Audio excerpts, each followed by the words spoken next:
কাল বরিশাল ফরিদপুর যাচ্ছেন Tarique Rahman. Bells park এবং রাজেন্দ্র কলেজ মাঠে দেবেন ভাষণ।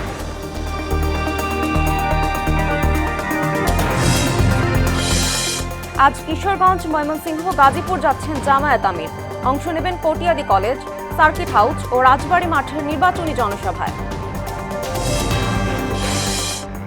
নির্বাচন সামনে রেখে অবৈধ অস্ত্র উদ্ধারে যশোর সীমান্তে জোরদার নিরাপত্তার তল্লাশি। নাটোরে জমজমাট ভোটের আমেজ।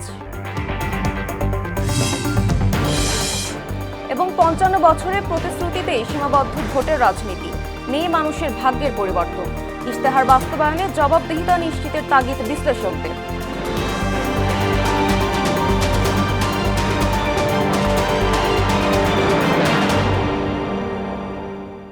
আসসালামু আলাইকুম, স্বাগত মোহনা সংবাদে। এতক্ষণ শুনছিলেন শিরোনাম, পুরো সংবাদের সঙ্গে আছি আমি সুমাইয়া সারা। নির্বাচনে বিভাগীয় সমাবেশে অংশ নিতে আগামীকাল বরিশাল ও ফরিদপুর যাবেন বিএনপির চেয়ারম্যান তারেক রহমান। সকাল 11টায় ঢাকা থেকে হেলিকপ্টার যোগে তিনি বরিশালের উদ্দেশ্যে রওনা দেবেন। দুপুর 12টায় বেলস পার্ক মাঠে জনসমাবেশে তার ভাষণ দেওয়ার কথা রয়েছে। এরপর দুপুর 1:45 ফরিদপুর রাজেন্দ্র কলেজ মাঠে নির্বাচনী সমাবেশে অংশ নেবেন তারেক রহমান। তার আগমনে উৎফুল্ল দুই বিভাগীয় শহরের মানুষ ও দলীয় নেতাকর্মীরা। একটি দল মা বোনদের ঘরে আটকে রাখতে চায় বলে মন্তব্য করলেন বিএনপির চেয়ারম্যান তারেক রহমান। তারা 5 আগস্টের পর নারীদের তুচ্ছ তাচ্ছিল্য করে কথা বলছে বলেও অভিযোগ করেন তিনি। সোমবার বিকেলে যশোরে নির্বাচনী জনসভায় এসব কথা বলেন তিনি। এর আগে খুলনায় সমাবেশে তিনি বলেন, বৈষম্যহীন দেশ গড়তে বিএনপি সব ধর্মের মানুষকে সঙ্গে নিয়ে এগিয়ে যেতে চায়। যে দলটি নির্বাচনের আগে দেশের অর্ধেক জনগোষ্ঠীকে অসম্মানজনকভাবে কথা বলে, তাহলে আপনাদের কাছে আমার প্রশ্ন, আজকে নির্বাচনে যদি তারা কোনোভাবে সুযোগ পায় নির্বাচন পরবর্তী সময়, তাহলে তাদের আচরণ কি হতে পারে?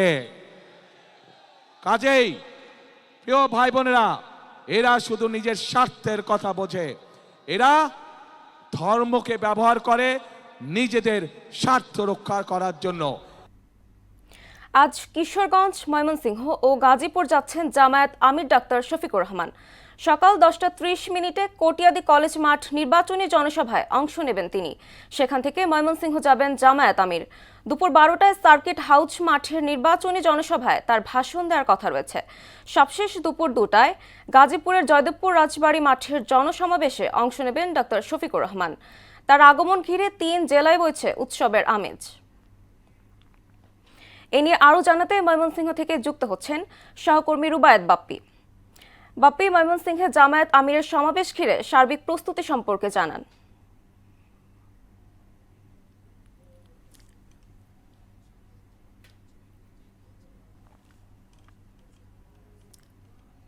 জামায়াতের আমির ডাক্তার শফিকুর রহমান তিনি কিন্তু ভাষণ দেবেন এবং সেই আগমনকে ঘিরে কিন্তু ময়মনসিংহের যে আনন্দ উৎসব সেটি কিন্তু জামায়াতের নেতাকর্মীদের মধ্যে বিরাজ করছে। তো আমরা যে বিষয়টি দেখেছি যে এই ময়মনসিংহের যে 11টি সংসদীয় আসন, সেই 11টি সংসদ আসনের 11 দলীয় জোটের যে প্রার্থী তাদেরকে কিন্তু আজকে জামায়াত আমির এখানে পরিচয় করিয়ে দিবেন। আপনি দেখতে পাচ্ছেন যে এই যে সার্কিট হাউস মাঠ, সেই সার্কিট হাউস মাঠ কিন্তু সাজানো হয়েছে এবং এখানে আজকে আমরা যে বিষয়টি জানতে পেরেছি যে এই জামায়াতের আমিরকে ঘিরে কিন্তু এখানে মহিলাদের ব্যাপক একটি উপস্থিতির কথা বলছেন জামায়াত নেতারা এবং তারা যেটি বলছেন যে এই যে আজকের যে সমাবেশ, সেই সমাবেশ থেকে জামায়াত আমির যে বক্তব্য রাখবেন, সেই বক্তব্যের মাধ্যমে আগামী যে 12ই ফেব্রুয়ারি নির্বাচন, সেই নির্বাচনে ভোটাররা উজ্জীবিত হবে, এমনটাই কিন্তু এখানের যে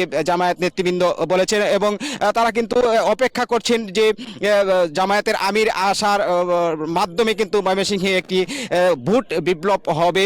তো আমরা দেখেছি জামায়াতের নেতৃবৃন্দ ব্যাপক প্রস্তুতি নিয়েছেন, আইন শৃঙ্খলা রক্ষাকারী বাহিনীও কিন্তু সতর্ক অবস্থানে রয়েছেন এবং আজকের যে সমাবেশ, সেই সমাবেশ একটি তাদের ভাষায় যে একটি বৃহৎ একটি সমাবেশ হবে এবং এই সমাবেশের মাধ্যমে জামায়াত জানান দিতে চায় যে এই ময়মনসিংহের যে তাদের যে ঘাঁটি, সেই ঘাঁটি যে শক্তিশালী, সেটি কিন্তু তারা আজকের এই সমাবেশের মাধ্যমে কিন্তু জানান দিতে যাচ্ছে। এবং দুপুরে কিন্তু এই সার্কিট হাউস মাঠে কিন্তু জামায়াত আমির কিন্তু তার গুরুত্বপূর্ণ বক্তব্য রাখবেন। তো সারা এই ছিল আমার কাছে ময়মনসিংহ থেকে জামায়াতের আমিরের সমাবেশ থেকে সর্বশেষ। ধন্যবাদ বাপ্পি আপনাকে। জাতীয় সংসদ নির্বাচন সামনে রেখে অবৈধ অস্ত্র উদ্ধারে যশোরের বিভিন্ন সীমান্তে বাড়ানো হয়েছে তল্লাশি ও টহল তৎপরতা। এ সময় দুষ্কৃতিকারীরা যাতে দেশে কোনো প্রকার অস্থিতিশীল পরিবেশ সৃষ্টি করতে না পারে সে লক্ষ্যে কাজ করে যাচ্ছে বিজিবি। শিশির কুমার সরকারের প্রতিবেদন, জানাচ্ছেন মাহমুদ আক্তার। ত্রয়োদশ জাতীয় সংসদ নির্বাচন সামনে রেখে যশোরের বিভিন্ন গুরুত্বপূর্ণ স্থানে অস্থায়ী চেকপোস্ট বসিয়ে তল্লাশি কার্যক্রম সহ নিয়মিত টহল পরিচালনা করেছে বিজিবি। গোয়েন্দা নজরদারি বৃদ্ধি করা হয়েছে সীমান্তের গুরুত্বপূর্ণ ও ঝুঁকিপূর্ণ এলাকাগুলোতে। সীমান্ত দিয়ে কোনো চোরাচালানি বা অস্ত্র, মাদক দ্রব্য এসব আসে কিনা তারা কঠোরভাবে টহল দিচ্ছে। ভারত থেকে যেহেতু অবৈধ অস্ত্র এবং অবৈধ বিভিন্ন মালামাল যেহেতু না আসে, নির্বাচন সামনে রেখে পরিস্থিতি বিশৃঙ্খল যেন না হয় তা প্রচুর তৎপর আছে। কোনো মোটর সাইকেল কিংবা কোনো গাড়ি ঘোড়া গেলে সেটা চেকিং করা হচ্ছে যাতে ভারতীয় অস্ত্র চালান না হতে পারে বাংলাদেশে।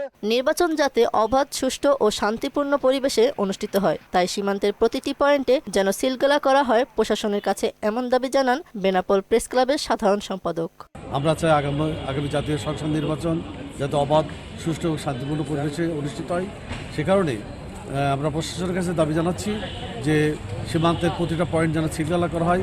অবৈধ অস্ত্র উদ্ধারে বিভিন্ন চেকপোস্টে তল্লাশি ও সীমান্ত এলাকায় নজরদারি বৃদ্ধি করা সহ অন্যান্য আইন শৃঙ্খলা রক্ষা বাহিনীর সাথে সমন্বয় করে কাজ করা হচ্ছে বলে জানান ৪৯ বিজিবি ব্যাটালিয়ন অধিনায়ক লেফটেন্যান্ট কর্নেল সাইফুল্লাহ সিদ্দিকী।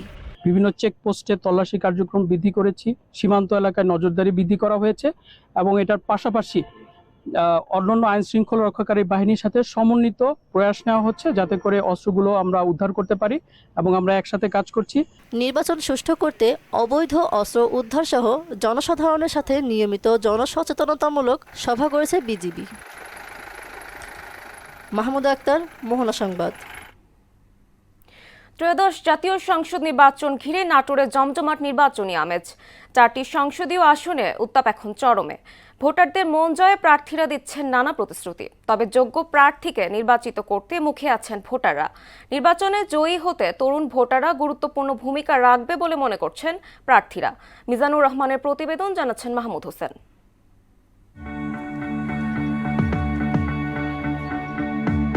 চলনবিল আর রাজারানীর বাসভবন খ্যাত নাটোর জেলার আয়তন ১৯০.19 বর্গ কিলোমিটার।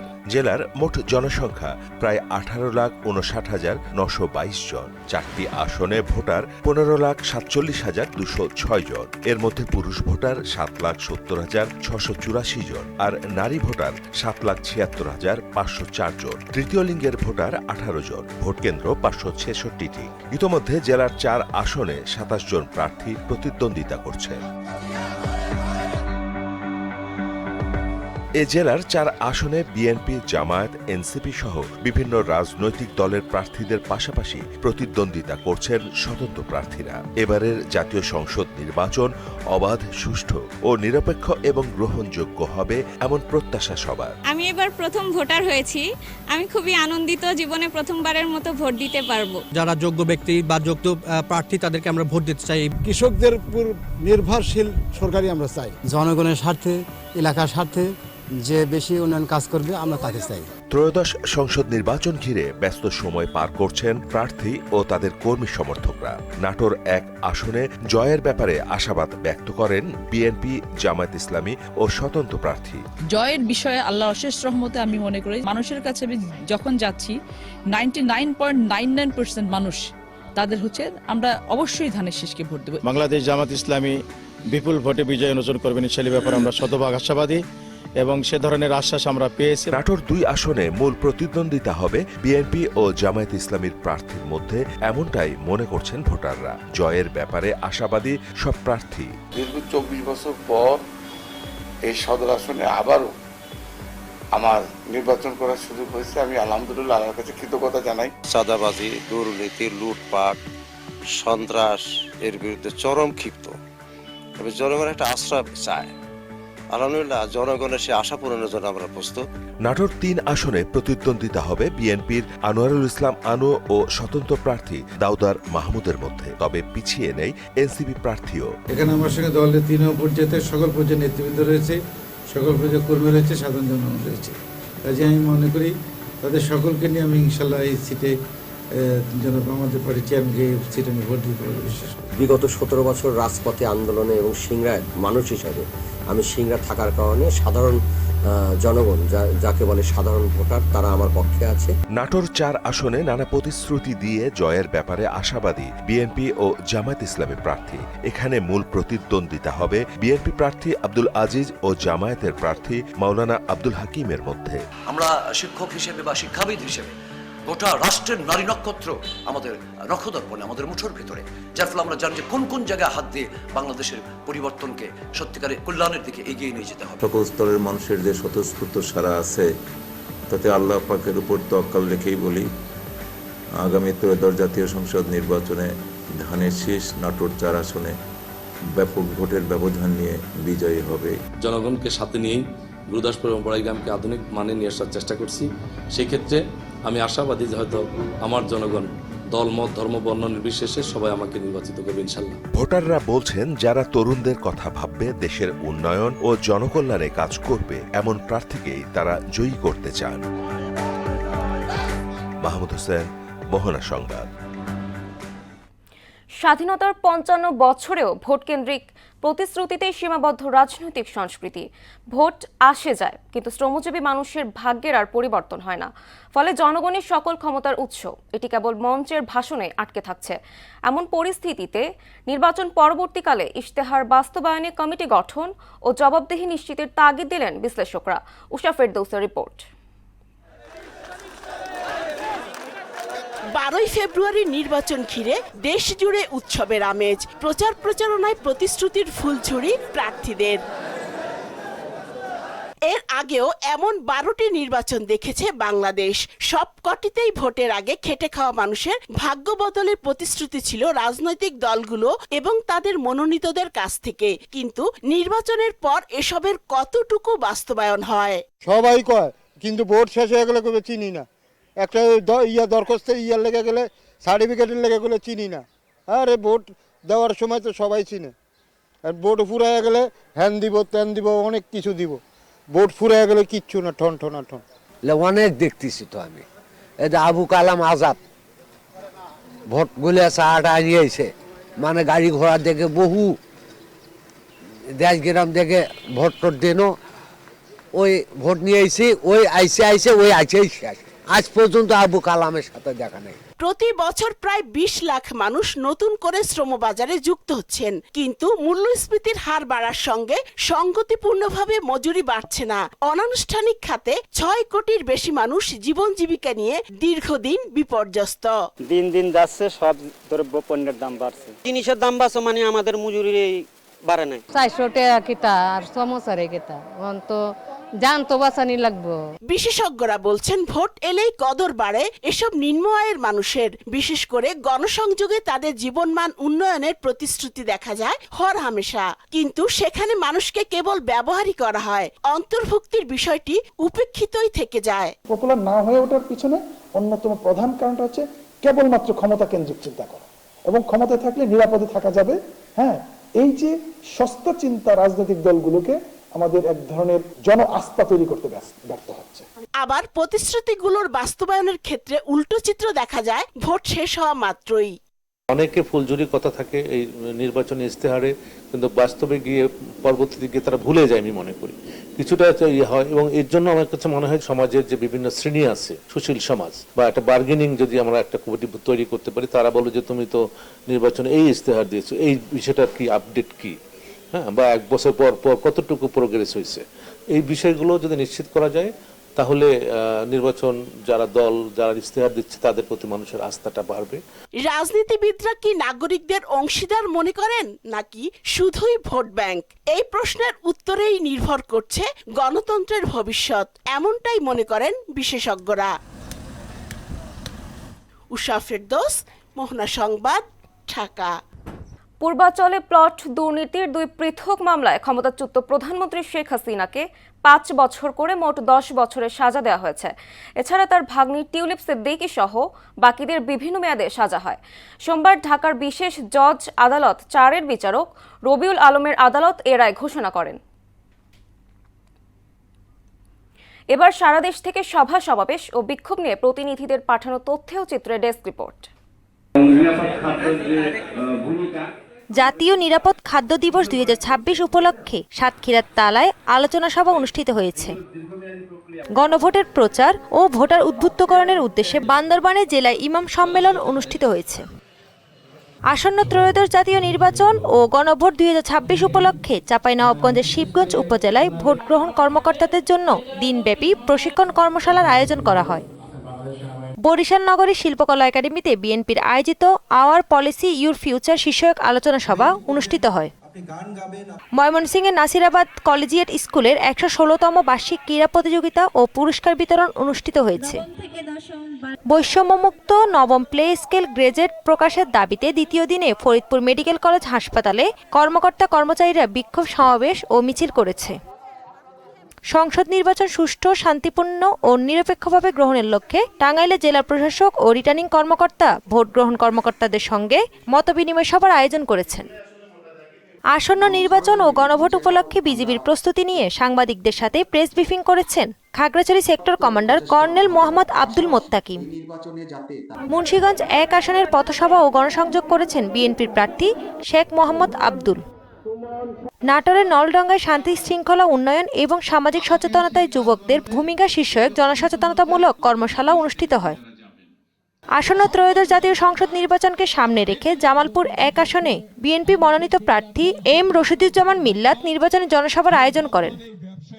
নওগাঁর মান্দায় বিএনপি মনোনীত প্রার্থী ডাক্তার ইকরামুল বারীর টিপুর বিজয় নিশ্চিত করতে এক বিশাল নির্বাচনী জনসভা আয়োজন করেন। আসন্ন ত্রয়োদশ জাতীয় সংসদ নির্বাচনে বাংলাদেশ জাতীয়তাবাদী দল ঢাকা 19 আসনে মনোনীত প্রার্থীর পক্ষে গণসংযোগ ও পথসভা করেছেন শ্রমিক দলের নেতৃবৃন্দ। সিরাজগঞ্জ 1 আসনে বিএনপি মনোনীত প্রার্থী মোহাম্মদ সেলিম রেজার পক্ষে গণসংযোগ ও ভোট প্রার্থনা করেছে বাংলাদেশ জাতীয়তাবাদী উলামা দল। নবম প্লে স্কেলের গ্রেজেট জারির দাবিতে অবস্থান কর্মবিরতি ও বিক্ষোভ কর্মসূচি পালন করেছে কলাপাড়ার পায়রা বন্দর কর্তৃপক্ষের কর্মকর্তা ও কর্মচারীরা। নরসিংদী সদর 1 আসনে ইসলামী আন্দোলন বাংলাদেশের প্রার্থী আলহাজ আশরাফ হোসেন ভুঁইয়ার সমর্থনে মাধবদী ইসলামী আন্দোলন বাংলাদেশ পৌর শাখার উদ্যোগে উঠান বৈঠক ও মিছিল করেন কর্মী সমর্থকরা। 11 দলীয় নির্বাচনী ঐক্যের মনোনীত প্রার্থী ফরিদপুর 2 আসনে আল্লামা শাহ আকরাম আলীর রিকশা প্রতীকের সমর্থনে নগরকান্দায় বিশাল মিছিল ও জনসভা অনুষ্ঠিত হয়েছে। সিরাজগঞ্জ 2 আসনের প্রার্থী ইকবাল হাসান মাহমুদ সদর উপজেলার শিয়ালকোল ইউনিয়নে গণসংযোগ ও নির্বাচনী বৈঠক করেছেন। তাহসিন তারিন, মোহনা সংবাদ। আন্তর্জাতিক প্রসঙ্গ। ভারতের প্রধানমন্ত্রী নরেন্দ্র মোদীর সঙ্গে বাণিজ্য চুক্তিতে সম্মত হয়েছেন যুক্তরাষ্ট্রের প্রেসিডেন্ট ডোনাল্ড ট্রাম্প। এই চুক্তির ফলে ভারতীয় পণ্যের ওপর আরোপিত শুল্ক 25% থেকে কমিয়ে 18% নামাবে যুক্তরাষ্ট্র। ট্রুথ সোশ্যালে দেয়া এক পোস্টে ট্রাম্প জানান, যুক্তরাষ্ট্রের সঙ্গে বাণিজ্যের সব ধরনের শুল্ক ও অশুল্ক বাধা শূন্যে নামাতে সম্মত হয়েছে ভারত। একই সঙ্গে তারা রাশিয়া থেকে তেল কেনাও বন্ধ করবে। রাশিয়া থেকে তেল কেনা বন্ধ না করায় দিল্লির ওপর যে অতিরিক্ত 25% শুল্ক জরিমানা আরোপ করা হয়েছিল সেটিও প্রত্যাহার করা হবে বলে উল্লেখ করেন ট্রাম্প। খেলার খবর। ক্রিকেট। 3 দফা সময় বাড়ানোর পর সোমবার ক্রিকেটার জাহান আরার যৌন হয়রানির অভিযোগের তদন্ত প্রতিবেদন জমা দেওয়া হয়েছে বিসিবিতে। নারী ক্রিকেট দলের সাবেক নির্বাচক মঞ্জুরুল ইসলামের বিরুদ্ধে করা তদন্তের রিপোর্ট বিসিবির সভাপতি আমিনুল ইসলামের কাছে তাদের প্রতিবেদন জমা দিয়েছে কমিশন। গত 7 নভেম্বর একটি ইউটিউব চ্যানেলকে দেওয়া সাক্ষাৎকারে যৌন হয়রানির অভিযোগ তোলেন জাহান আরা। এরপর 9 নভেম্বর বিসিবি অভিযোগ তদন্তে 3 সদস্যের তদন্ত কমিটি গঠন করে বিসিবি। 3 বার সময় বাড়ানোর অবশেষে সোমবার প্রতিবেদন জমা দেয়। দর্শক, এ পর্যায়ে জানিয়ে দিচ্ছি আজকের সংবাদপত্রের গুরুত্বপূর্ণ শিরোনাম।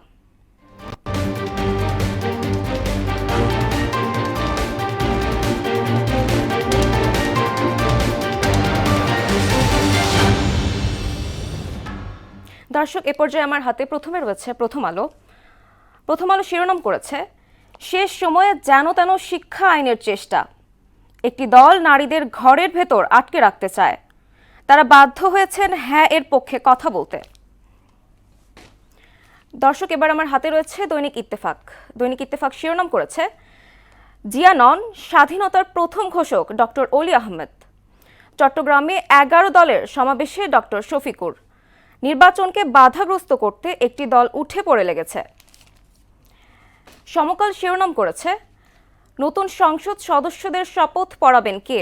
অন্তর্বর্তী সরকারের অর্জনের চেয়ে ঘাটতি বেশি। এরপর বাংলাদেশ প্রতিদিন। বাংলাদেশ প্রতিদিন শিরোনাম করেছে, নির্বাচনের আগে সরকার কেন তড়িঘড়ি করে সিদ্ধান্ত নিচ্ছে? নির্বাচনের ছায়ায় অপরাধের উত্থান। এরপর যুগান্তর শিরোনাম করেছে, নারী ও তরুণদের আকাঙ্ক্ষাকে সর্বোচ্চ গুরুত্ব, দুর্নীতিমুক্ত দেশ গড়তে কঠোর বার্তা। এরপর the Daily Star, cyber mercenaries go into overdrive, don't let anyone exploit delays in vote count. এই ছিল সংবাদপত্রের গুরুত্বপূর্ণ শিরোনাম। শেষ করব মোহনা সংবাদ, যাবার আগে শিরোনামগুলো আরও একবার।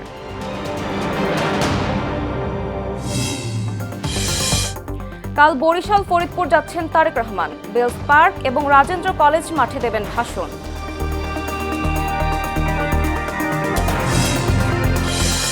আজ কিশোরগঞ্জ, ময়মনসিংহ, গাজীপুর যাচ্ছেন জামায়াত আমির। অংশ নেবেন কটিয়াদি কলেজ, সার্কিট হাউস ও রাজবাড়ী মাঠের নির্বাচনী জনসভায়। নির্বাচন সামনে রেখে অবৈধ অস্ত্র উদ্ধারে যশোর সীমান্তে জোরদার নিরাপত্তা তল্লাশি। নাটোরে জমজমাট ভোটের আমেজ। এবং 55 বছরে প্রতিশ্রুতিতেই সীমাবদ্ধ ভোটের রাজনীতি, নেই মানুষের ভাগ্যের পরিবর্তন। ইশতেহার বাস্তবায়নে জবাবদিহিতা নিশ্চিতের তাগিদ বিশ্লেষকদের। এই ছিল মোহনা সংবাদে। পরবর্তী সংবাদ দুপুর 1টায়। এর আগে সকাল 11টায় দেখবেন সংবাদ এক নজরে। মোহনার সবশেষ খবর জানতে ভিজিট করুন www.mohana.tv। সংবাদ দেখতে পারেন ফেসবুক, ইউটিউবেও। এতক্ষণ সঙ্গে থাকার জন্য ধন্যবাদ।